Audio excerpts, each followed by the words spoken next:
Hi and welcome back to another video of JPlay, and finally I'm able to start my playthrough of They Live Assault on Cable 54. I already mentioned it during my unboxing video. This game comes with 1-2 player rules, and that's what I'm playing today. Obviously we are not using any of the traitor mechanics in this game, so in the normal mode of the game there will be, I think, up to 2 invaders fighting against the human resistance. In this case, we will still have invaders amongst our characters, but right now I have no clue, and it's a little bit up to me to decide when I start chasing other characters. Unfortunately, there's nothing which gives you any suspicion, so I simply have to basically roll a die and go after some of those characters to make sure I will find them. I will start the game with those 4 here. So we have Nada, we have Frank, we have the Zodiac Club, and we have Dr. what's her name, Myra, ready here at the church. We have 2 more characters. I think one is Harry Hawkins, a politician, and this is Gemini something, I don't know. But they're only extra lives. And I think the rules even use that term extra life. So when one of my main characters here dies, I have to basically, well, I'm allowed to take an extra life from one of those 2 set-aside characters. They also come with their own invader overlay, and the combination of this invader overlay and the photo that is amongst it will tell us if that character is a human player or if that's an invader or an alien in that case. That's really something which is very cumbersome, honestly. So I'm relatively certain that when I will play it on my normal game night or so, I will not use these for what those are. I will definitely go for, I guess I will have to assemble my own set of loyalty cards, because it's really relatively easy to tell once you have seen those overlays once or twice. One of those already has a little bit of a scratch, and I really know what this overlay is, for example. Yes, I got some graded twice from Jordan, you can paint it on so, but all of the others, some of them also have some very slightly misaligned dials here, for example. So over time, and it not take me long, I will see what those are. So for this playthrough I will use those. I think I should be good. I was thinking about using those or assembling my own set of loyalty cards, but yeah, let's see how things go. I will use those Hoffman lenses every now and then, still independent of loyalty cards or not, because these resistance cards, they also come with their little marker icon here on the top right. So for the most of the cards there are 2 copies in the deck, and they can be either sabotage, so then they are working for the invader side, or they are normal, ready to use, then they will show a sunglass icon on the top right, but only when we are using those Hoffman lenses. I'm not doing this right now, and this is then really ultimately important when we make our attempt on Cable 54 towards the end of the game. So that's basically, in a nutshell, what we are trying to do. Strengthening our forces, getting resistance cards up into our resistance area up there, maybe also influencing some of, let's say, enemies that might pop up throughout the game, so that we will be able to take down Cable 54, which is then a nice little adventure consisting of 3 stages, and it's heavily randomized, so there are a lot of different cards in this game, at least for those things. So, and I don't know what those are, so this is basically the stack here, and yeah, we have to do that before time runs out here. So these are basically being driven by those breaking news cards here, also heavily randomized, so there's really a good amount of different cards in respect to this. Replayability shouldn't be that big of a deal in this game, at least I hope, and they will tell us how fast time is passing, so when we are passing them over and when we are basically reaching a red numbers or red digits there, as of that point in time are we then able to make our assault on Cable 54. But if we are making it to basically 12 p.m, then we have basically lost the game. No, it's 12 a.m, sorry, I misconfused it. So 00 basically. Then we have lost the game. We have 12 hours. That's what I'm trying to say here. In between, all our heroes have their own little backstory, and this is depicted by a deck of cards. I think that's at least 10 or so normal cards that you can walk through. You don't need to resolve them all, as far as I remember, and I have to check that. as soon as you have completed, so successfully managed to whatever is being told on these cards, typically a test or so, I think if you have 3 of those, then you will make it to the final case file here, and then depending on where you are, you get something glorious out of this.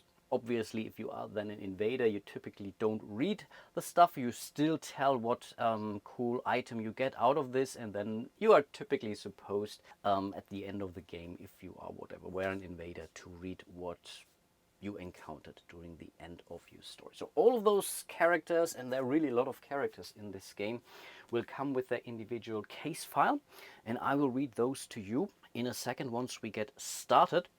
And if that wouldn't be enough, we also have some more, I would almost call it Eldritch Horror style encounters here in those locations here. So we have a deck for basically all those named locations in each of those areas here, and then we also have a generic deck.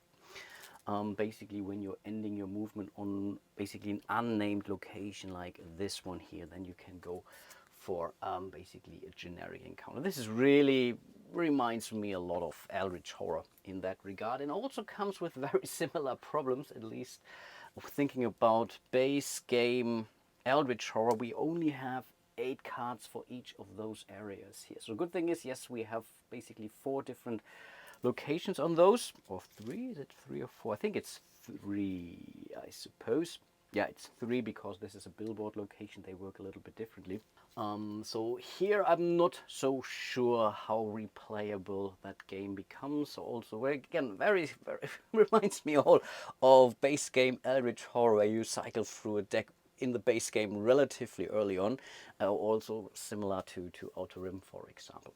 But okay, let's see. I have never played this game before, so I have no clue what I'm doing here, so I will be as surprised as you are. As usual, I will walk you through the game very slow paced, at least at start, and then hopefully I can increase my pace. And I have no clue how long this game actually takes. If it's a 3-hour game, 2-hour game, I didn't even check. But yeah, let's see about that. So I have already prepared everything in respect to the decks, in respect to things. Before we get started, I think we definitely need to go through our case file now, and I decided to Nada be our resistance leader, so basically the starting player, so we will read his card first, and this card also tells you where each of those characters are starting the game. A drifter, known only as Nada, found his way to Los Angeles. He believes in America, and his goal was to work hard and keep his head down.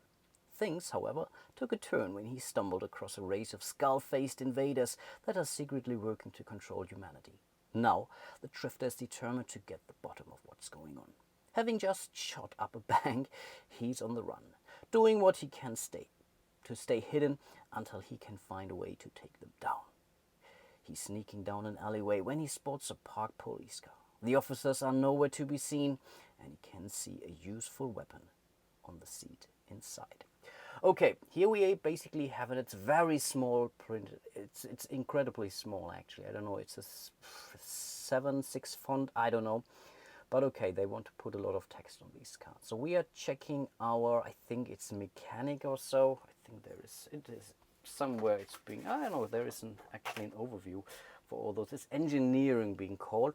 His engineering stat is only a 2, which means we are rolling 2 of these awesome looking kick-ass chew bubblegum kind of dice. In the end, it's also Arkham Horror, Eldritch Horror style, so 5 and a 6 are basically successes, which in this case obviously is kick-ass. So we will see chew bubblegum 4 times on those dice. So we will have our first test here. So let's bring out my trusted dice tower here. And again, we are looking for 1 kick-ass. They come in 2 colors, which can matter for some of those cards, but in this case, we are simply hoping for a kick-ass. And here is one.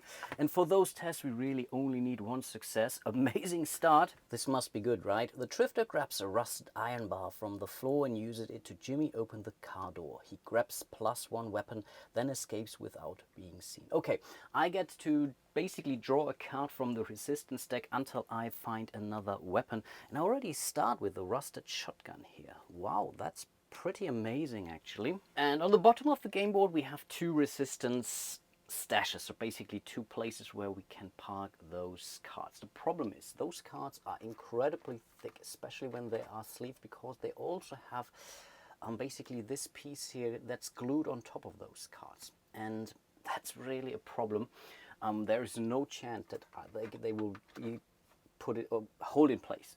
They fall all over the place. So I basically will start from this one here until I find a weapon. That is a weapon. That's the Tech 9 millimeter, which I have to put into my bag or my hand. So I have to take an active action in order to rearrange my equipment. So we have a space for an ally. Here we have our item slot, and here we have an offhand or an item slot, a weapon slot and item slot. This needs to go to the weapon hand, obviously, and has a special ability here, burst fire. Reroll a single failed dice in combat encounters when using this weapon. That's definitely nice, and it also gives me +2 combat dice, which definitely is a good thing. But as soon as I carry this gun, I'm basically equip it, I will suffer a -1 on my stealth. It's really something I cannot hide, whatever, next to my body, under my coat or whatever. And whenever I'm using this, I will also increase my warning level by 1. But again, this second one here is only something I basically am suffering when I'm actually using this. But yeah, this was a pretty amazing start. So we were able to successfully this one here. I think nothing bad would have happened if we would have failed, but I will totally take it. And then we can basically already look at our next case file here, at least where we need to go. So this is something that which we need to move to the mall sooner or later in order to continue our journey. So I will leave this card here. Next is Frank. Let's see if my old eyes can really read this. After the steel mills closed, Frank had to leave his family in Detroit in search of construction work in Los Angeles. His world was turned upside down again when he was forced to put on the glasses that revealed the hideous creatures dressed in all of life's fineries. From that moment on, Frank knew he had to help dismantle this almost invisible enemy. Hiding in a rundown hotel, Frank sneaks out of the payphone. If this is the end of humanity, then he wants his beloved to know the truth. Just as he's about to dial the number, he realizes the phone is out of order and attempts to fix it. We are also doing a, engineering test, but his engineering is actually a 4, right? That was a 4, yes, that's correct. Awesome, so he's rolling 4 dice, but unfortunately there aren't any clue tokens in this game. There might be other effects. I think, yeah, there are some effects which I can re-roll, but let me see if I have something here. As an action, this is an ability, no. Simply have to hope. Yeah, here is 1 success, and typically we only need 1 success. Again, in a combat encounter things are a little bit different, but here that's fully okay. We needed 1 success, we got it. Pass. After clearing out the gunk inside, Frank gets in working again. He leaves a message for his wife explaining the truth and promises to keep her informed of what's going on. Okay, we can increase our tech, or basically engineering, and we get 1 scrap token. Scrap is pretty amazing because scrap allows us to build those Hoffman lenses, and for 3 scrap we can then build 1 Hoffman lens, which we then can use to whatever, go after other characters, for example, or go after equipment, or maybe the billboard signs on the board. So that's definitely helpful. And yeah, I think this is also very important. It's a +1. Hopefully he's not an invader. So let's increase that to a 5. Nicely done, Frank. And then we can also look at his next location, which is the campsite. Yeah, that makes sense from a thematic perspective. Next, it's Dr. Myra Reddy. I guess I'm not really playing a lot in this first episode here. Dr. Myra Reddy is working underground with a secret group to manufacture Hoffman lenses. That was until today, when an elite police unit smashed their way into the base and unloaded a symphony of explosions and gunshots. Dr. Reddy leaves her lab and runs from colleagues being shot down without question. Finally, she escapes through a secret hatch. The woman of few words suddenly has a lot of questions. How did they find them? Who else survived? As she flees the screams, she spots one of the police vans stuffed with boxes from the raid. This is her chance to craft some Hoffman lenses. Okay, she has to go for a stealth check, which is, in this case, I believe, let's see, a 2 indeed. And here this game already feels so random.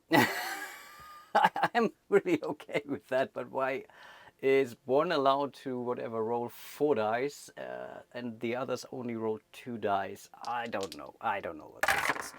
But yeah, awesome. Also a success. Cool stuff. And it's really Arkham Horror style. So only, I think, a 5 and a 6, if I, yeah, are basically successes on those. Awesome. We passed. Reddy runs up to the vans, grabs a couple of pairs of glasses and escapes without being seen. +2 of those Hoffman lenses tokens. Now that is truly great. Okay, so we have at least 2 usage of those Hoffman lenses. I think that is pretty amazing. Fortunately, the stuff is with her, so it's not a common stash. I think you can trade at least resistance items and scrap. I'm not sure if you're allowed to trade Hoffman lenses. I think you can, right? Why wouldn't you? Oh, even with the fail, she would have gained 1, it seems. Okay, so that's also not ultimately a bad thing. So this was her. Where is her first normal quest going? And that's also at the campsite. Interesting. So if they move in there basically at the same time, we can already have them fight. And that's really the problem. That's the one piece where you are allowed to really, when you fight someone, look at their alignment basically. But that's fine. That's fine. I take it. And then the last active character is the so-called Zodiac Club. I have really no clue, but maybe we learn from them. I think it's the family with this one kid or so. I don't know. If you walk down any street in LA, you'll soon become familiar with the feeling of being watched. You may even spot a pair of glaring eyes from a rooftop, but don't worry, they've definitely seen you. The Zodiac Club began as a fan group of the punk rocker Billy Gemini. Ah, okay, yeah, he's part of that game too. But now they've evolved into a creepy network of kids that spans the entire city. Lately, they noticed boxes of sunglasses being smuggled. The opportunity to find out why comes when a fleeing man drops a pair of the glasses into a dumpster. When one of the kids puts them on, the alleyway twists and changes. Suddenly, they hear police officers coming to investigate. So we are also checking their stealth, which is a 4 for them, which thematically I guess makes sense. And now I do see that they roll 4, so they have definitely more probability to win this test, but if they fail they don't gain anything, whereas she still gained something from that fail with only 2 dice. Not sure what this was with Nadar actually, but maybe there is some balancing in respect to those. So yeah, let's roll those 4 dice here. Okay, let's bring the dice tower, and I just knocked over Frank, and oh wow, doom doom doom. Well, I think there is even this one piece which is a critical. Normally a critical is something when you have 3 kick-ass of the same color. In this case, this would not be a critical. But still, 3 successes, I take it. Which means the kid covers himself in trash and lies still.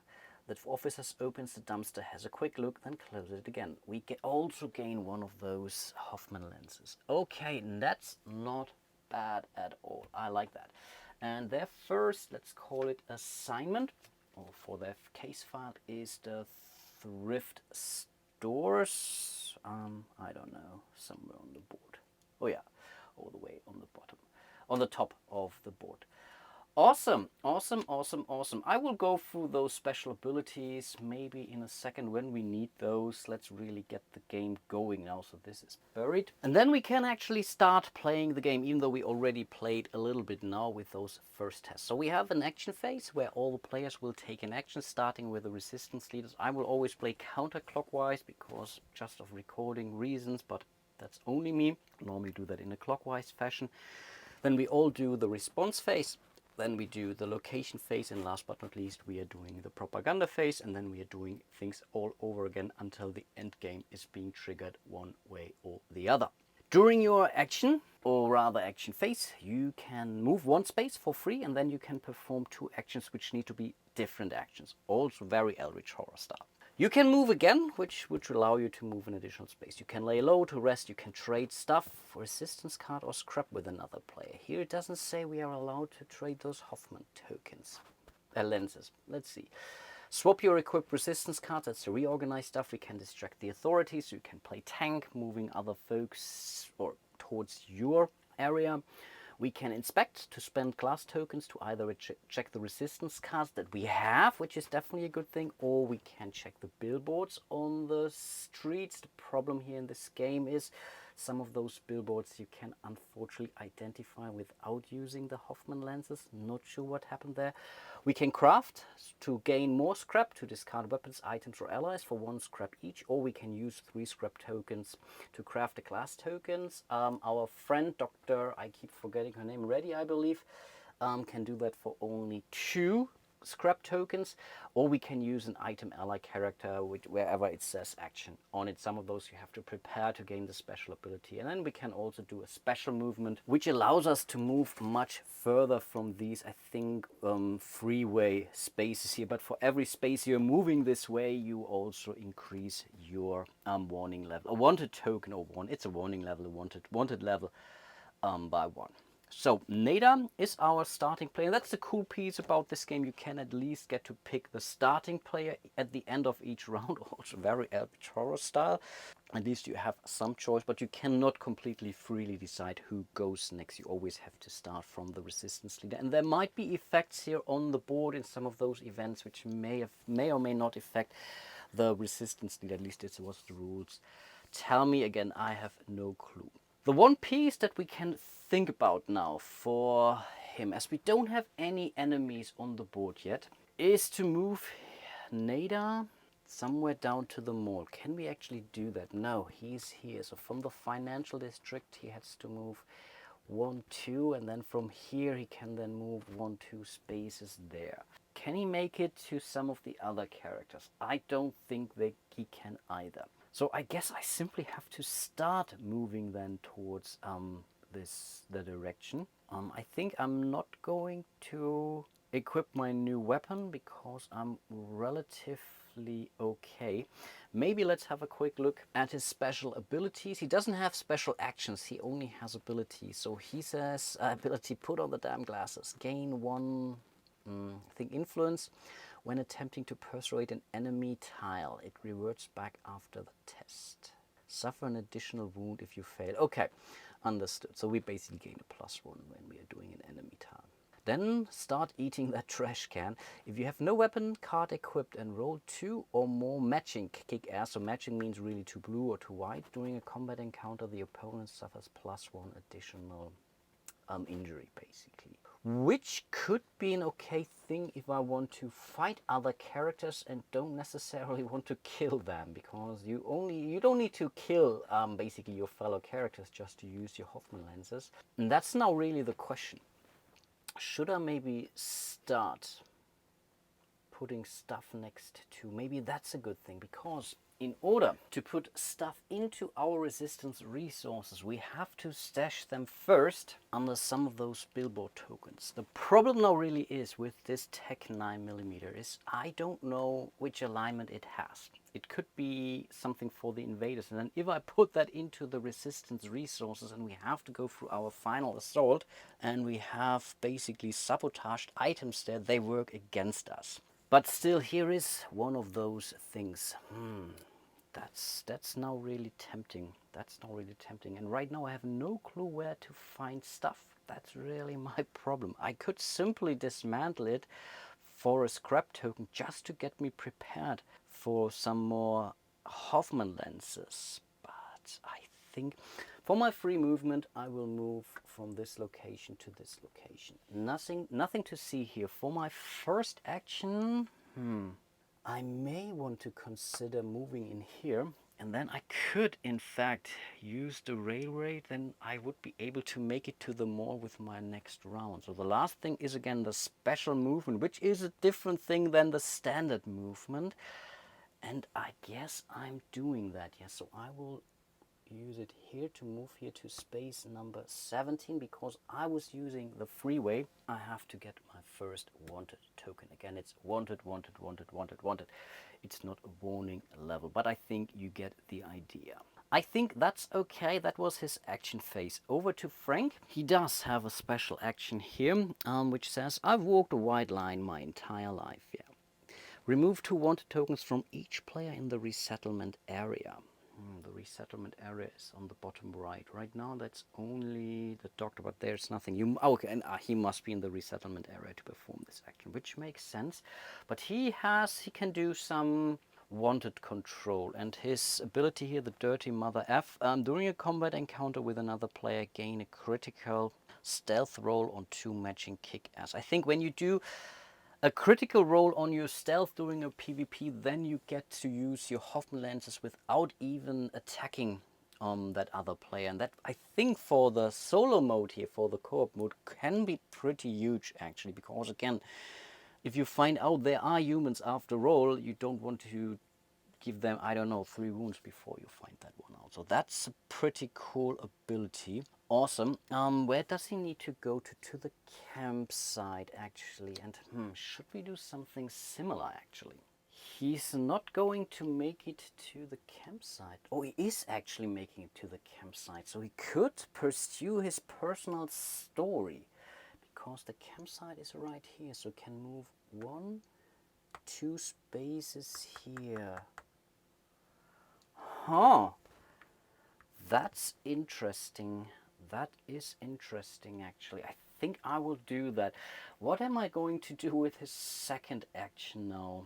That's a problem at the start of the game actually, because there's not a whole lot to do. He doesn't have anything on his pickaxe either that would trigger an action. He has 1 scrap, but I think with 1 scrap there's really nothing that he can do. And yeah, he's nothing to equip. We cannot really rest, and we can even spend scrap for more healing. Distracting, discarding weapons doesn't help us. I think we basically have to forfeit our second action. That feels rather lame actually, but okay, it is what it is. I want him at the campsite. Yeah, absolutely. Okay, cool. Then it's the doctor, not the doctor. She has the action, as I already mentioned, patent pending, craft a pair of Hoffman Lenses only using 2. The good thing is she has those tokens, so she could, in fact, she could go after Frank, even though she wouldn't necessarily stand a chance. Let's see, what does her taser do to her? Equipped to weapon hand, I think I will do. It is equipped. Another player or enemy hit when this weapon is equipped may not move during the next action or response phase. Okay, yeah. Doesn't give us any extra strength, but it's not great actually. This might be really something worthwhile to put under stuff. So she could now really use her Hoffman Lenses to check her item here. But for only 1, because if you spend that Hoffman Lenses, you can basically look at all of the items that you have at that point in time. And doing this for just 1 seems wasteful. So I'm really tempted. I can really not trade Hoffman Lenses. I would totally give 1 to Frank maybe. On the other hand, she also needs to go to the campsite, right? And maybe, oh, that could be a thing. Maybe we give the scrap token from Frank to her so she can start building Hoffman. I really just read the rules again. It seems you are not allowed to trade those Hoffman Lenses, which feels very strange actually. Yeah, I think let's move her here for now. Again, there's nothing, we don't have to fight. I'm choosing this. If I would play, let's say, a normal game now against maybe another, maybe they are already the invader, they could attack me actually. But in this case, we still have a second action, so we could trade and he could, but I think he also needs some, because if I'm not able to produce those lenses, this feels weird. This really feels weird. But I will stop here too. And I think last but not least, we have the Zodiac Club. Here at the shopping district, the problem is I think they need to go to the thrift stores all the way up here. Of course, they could also consider to move. Yeah, I think they could. That's really far. The thrift stores are really in a very remote location. But again, this is really something which you simply shuffle together. These normal case file cards. The intro card, which I basically already resolved, that's always on top.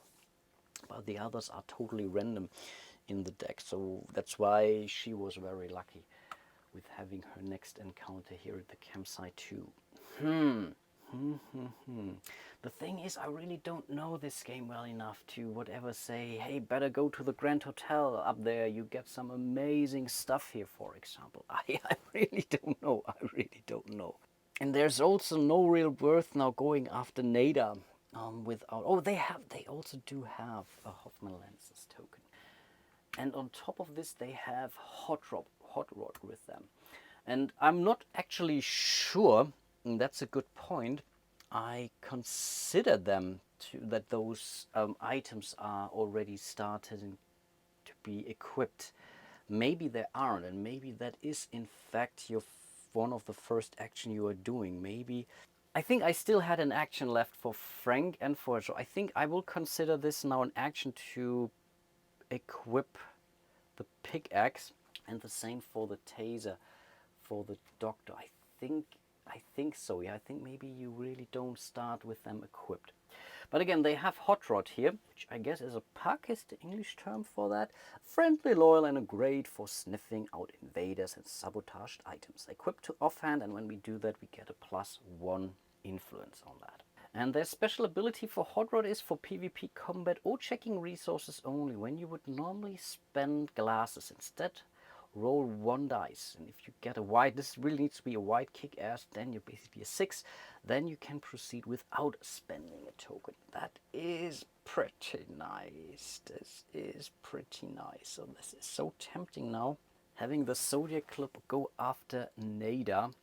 And again, if they have a very good stealth value, not sure if they will be able to roll any criticals, of course, but we could go for our first PvP just because we can. And he can take it, and that's tempting now. Because again, I have nothing that will tell me if one of those characters are baddies or goodies.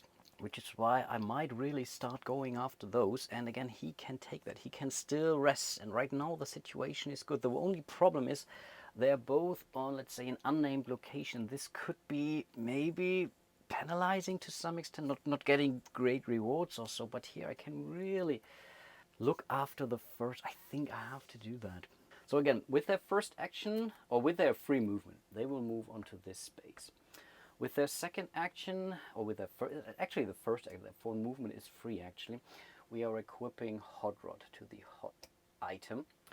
And again, the combat is then triggered later on in the response phase, which will happen basically in a second. I think there is nothing else that they can do. Maybe let's have a quick look at their special abilities. The collective consciousness. Exchange any skill point for another, with the exception of might and stealth, or strength and stealth, which... that's nice. That's nice. If I know I need to go for something, or we are, let's say we are going to the final assault and we need someone with stronger computer skills. Nice. And then the We Are Many ability. When you die for the first time, you may respawn with the same equipment, but you must reduce one of your stats to 1. This can only be done once per game. On the second death, it's over. Cool. So we basically have 3 extra lives. Of course, if those are the invaders, I'm toast anyway. But nothing that would help me now, right now. Again, I could change some of these, but again, especially the stealth would be great. But these are the 2 points which I can't change, and the rest is pretty even, I guess. So let's not do that just yet. Awesome. So next we are coming to the response phase. And first of all, we would now move basically those fellas around. All enemies moves 1 space closer to the player in the area, but we don't have any enemies there. If 2 or more players in an area have the same number of wanted tokens... okay, no, that's crap. This one is important. If 2 players share a space, then one of them may wish to engage the other in combat. We can basically do that twice now. So here at the campsite and here on the space, unnamed space 17. Here, I would do that if either of them, or both of them actually, would have a Hoffman lens. Then I would say, I don't care who wins, let's go for it. Let's fight the other. Of course, that's the other thing where I need to be careful now. If I find out someone is an invader, that character is also out of the game and I'm losing one of my extra life points, right? So maybe I don't want to do that too quickly. Right now they still can help me. So as long as I don't know, and it seems they don't know either, I can use them at least to fight enemies or do stuff. So that's okay. That's maybe the one thing where I need to be careful. So maybe I should have. Let's do that once here.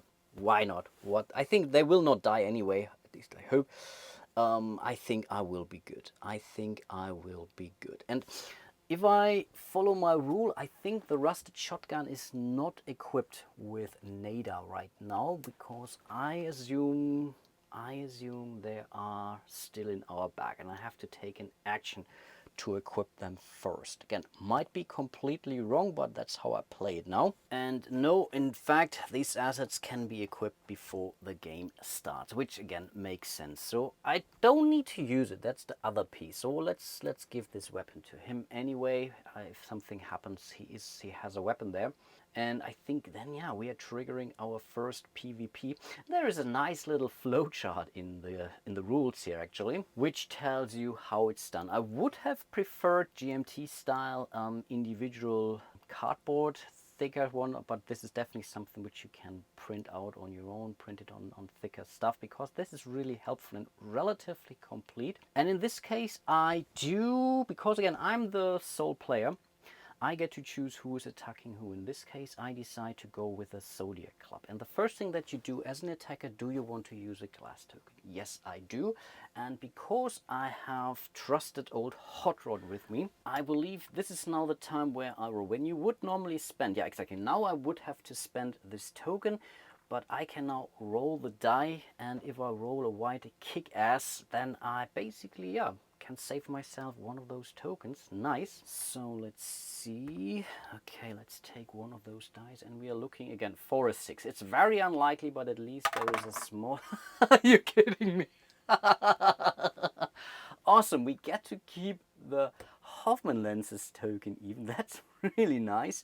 Then you can proceed without spending a token. That's very nice. Cool stuff, and only the attacker can do that actually. But again, as I'm the lonely player here, I get to choose who's attacking who in this case. So we have spent our glass token here. So we did that, yes, spend one glass token. Then we are basically rolling stealth, and we get a -1 for each wanted token you have to a minimum of 1. This is now kind of a good thing that Nada has 1, so he's rolling only 1 die. So he's not going to roll a critical in this case. And again, I'm playing this rather slow now for the first round, or maybe first 2 rounds of the game.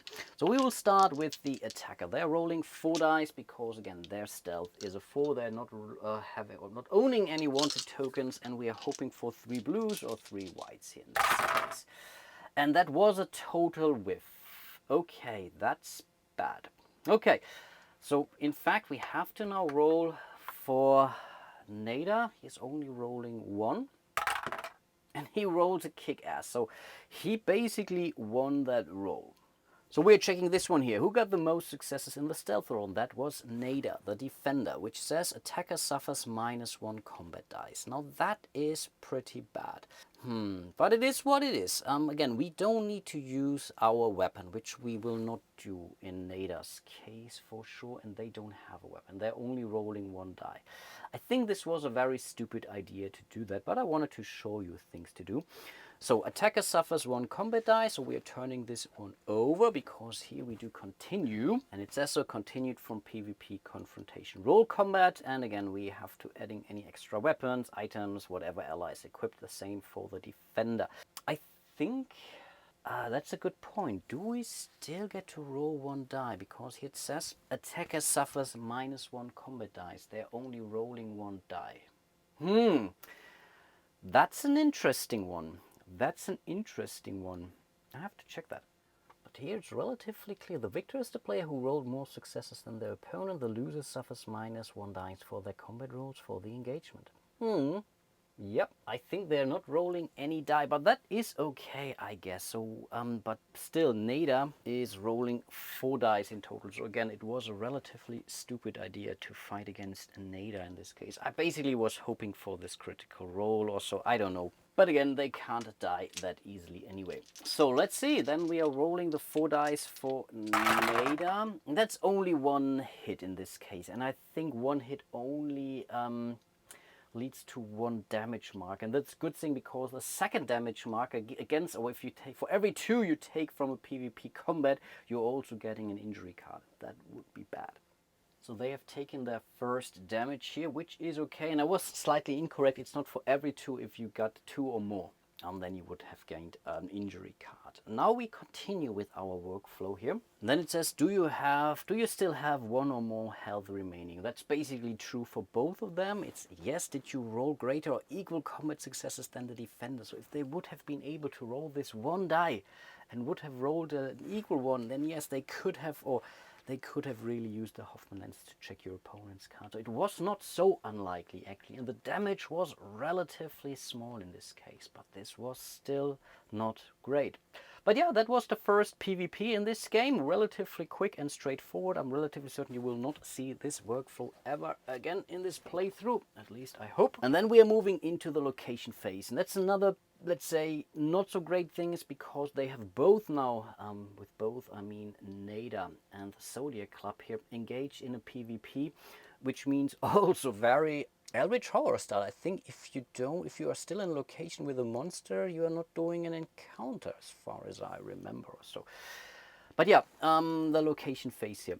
But yeah, if there is an enemy in your space, or if you lost a PvP encounter during the last phase, then all you can do is recover. Recover means nothing in this case. That's the problem. It sounds like you can heal your wounds or so. Recover in this case is simply a bust. So, which now means we will start with Nadar again. He didn't lose that PvP encounter, which means he can now go for an encounter. The thing is that he's not in a billboard, and he's not in a named location, which means he can only go for one of those. And I think in this case this is even optional, if I recall that correctly, right?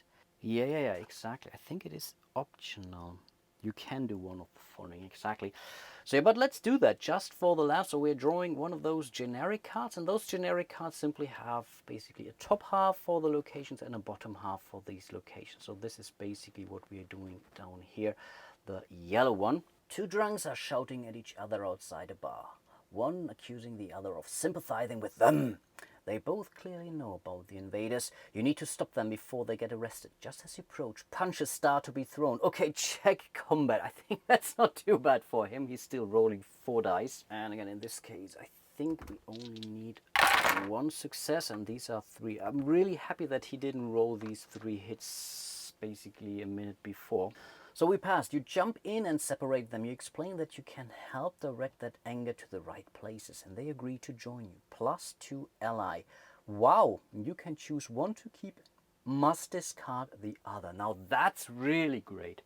So let's see what we get. We start from the bottom. This is an ally. This is an ally device. This is another ally. The scientist. Okay, all too thematic. I like that. And they also come basically in 2, let's call it flavors. So the scientist is at least twice in the deck, I think twice. So one fighting for our side and fighting against our side. And he simply gives us +2 computer knowledge and +1 intelligence. That is not bad for Nadar, actually. I think that's pretty great. Or we have the college kit. Yeah, I think in this case that's a no-brainer. And if we discard this one and it helps us, this can give us 3 extra dice doing 1 test at the final assault. This number up here is only important for the final assault. Yeah, the college kit gets discarded and we hold on to the scientist here. Oh, that's amazing. That's a cool one. We cannot equip the scientist right away, but I think one of our next actions might be, what is it, rearrange or so, action, and we can equip it. Awesome. Okay, then it's Frank. He's at the campsite, which happens to be the location for his case file, and I think we will go for this. Yeah, let's do that. Let's see what the campsite has in stock for us. You return to the campsite, the place where you lived before you found out the truth. The place where you kept your head down, did your job and played by their rules. But now you don't even know who they are. Some of the residents tell you that David Walker, a man you knew well when you lived there, has gone missing. A few days after the raid, he just disappeared and nobody has heard from him since. David did a lot for the site. You decide to investigate. So we are checking our intelligence, which is only a 2, unfortunately. So let's hope for the best. Awesome. Wow. 2 white kick-ass. Nicely done. That's a pass. All his belongings have gone. He must have packed. You discover that before his disappearance, David was getting unusual visitors. He has sold out and joined the invaders. Okay, our intelligence goes up by 1. That's amazing. So let's also better hope he's on the right side of the whole thing here. So, but this also means he has completed his very first case file card. I think we will stick it somewhere in here again. If we do that 2 more times, he is going to the end game. And the next location is the police station where he needs to go, which happens to be here. A lot of space. I mean, he can use this freeway potentially. Now, let's see about that. He should get there eventually. Nice. Next, it's the doctor again. And here I also can either go for her story card, basically, the campsite. And I think this, after all, was the idea. Instead of going for, let's call it generic encounter at the campsite. Yeah, I think let's do that too. Let's do that too. Okay, that says accusation, whatever this means. You take a few moments of much needed rest hidden in one of the abandoned tents in the campsites. It's one of the only places you feel safe, as the police never expect anyone important to be hiding there. Your slumber is disturbed by a ticking sound only a few feet away from you. As you wake, you see an oddly shaped device that somebody has snuck into your tent. It's a bomb! Attached to the top is a scribbled note that reads, I know it was you that exposed us. You must quickly disarm it. We are going for an engineering check, which is also only 2 dice for her. Oof, let's hope for the best. And yes, she was successful. What a star. Otherwise, he would have taken injury. You cut the right wire and defuse the bomb. As you leave, one of the doctors apologizes, saying that being on the run is making them paranoid. Okay, we gain +1 engineering. Nice. So let's see. We're adding this one up by 1. I think they go up to 8 or so. Cool. No, that was a nice one. So she also has completed her first case file here. Where do we need to go next? And that's the mall. Which is okay. I think she will be able to make it there sooner or later. Nice. And then it would be the Zodiac Club, but because they lost their PvP encounter, the only thing that they can do is recover, which means you can't do anything during this phase. Okay then, to borrow something from my most favorite Arkham Horror, Eldritch Horror playthrough YouTuber, Paul, the laugh and chuckle phase, which in this game is the propaganda phase, or the other word for the mythos phase. Turn over and follow the rules for the next breaking news cards, and I think this is really a very great player rate, actually, I must say. That this is really a job nicely done. So here we are, it's a green one. They come in green, blue and red, and I can only assume that the red ones are the most difficult ones. And then we start basically with the top row up here. First of all, it says the clock is ticking 1 hour, which means we have lost our very first hour of the game, which is something they really have done very nicely here. A lot of love went into this game. You can clearly see that. So this is really a very, very nice aspect. Love that a lot. Then we have our first raid. So in this case, we now have to look at all the billboards basically. So now we do have to flip those over. So I can't read this one. That's a good thing. I also can't read this one, and I can't read this one. And the card here says consume. So if any of those is now saying consume, then we are basically performing a raid in that area. First of all, we might lose any stash, resistance stash we have hidden there. In this case, we haven't done that yet. And yeah, I think I'm not sure how to do that now. I'm really excited that we can take out those actual glasses. Where are those? So basically these one here, and I think if I zoom in, you might be able to see that. Yeah, okay, this is obey very clearly.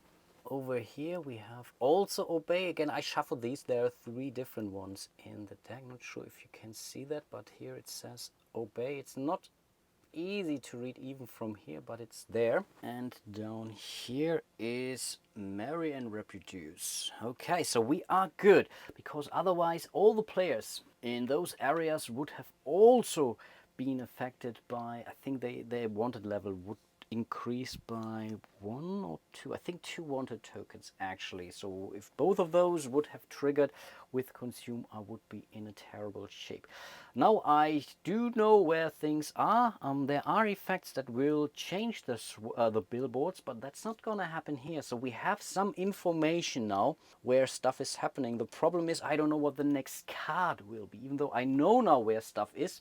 There are effects in the game which allow me to check the, let's say, top news card, and then I know, okay, hey, for the next round, this certain billboard is safe, for example. Then we have some scrap that is spawning, so that's good. I almost forgot that this is a thing here. So at spaces 11 and 22, we will spawn 1 scrap each, and when you basically end your, I think, one of these phases, you get to pick them up. It's definitely not after your movement. So here's the 11, and the 22 is the campsite. Oh, amazing. But I think this is already too late for this phase, if I recall that correctly. Then last but not least, we have our breaking news event, the manhunt. The city is in lockdown as police hunt for a man that has escaped from custody. Elijah Miller was arrested yesterday on a murder charge but was found missing from the police cell this morning. It's believed that he and an accomplice was attempt to flee LA as soon as they can. Police have put blockades across each district and have asked that everyone remains where they are until this wanted felon can be captured. They have advised that although Elijah is not believed to be in a direct risk to the public, he should not be approached if seen. Each player moving into another area suffers 1 wanted. Okay, token. So basically that's something that will stay in place. I think it will simply stay next to the deck and will be most likely something I'm about to forget. So whenever I'm moving into a different color, so let's say Nader moves over here, then he would immediately gain a wanted token. I think we can stand the Zodiac Club up. And that's basically the end of the full game round. I was really playing this incredibly slow, but that also helped me to better grasp the game.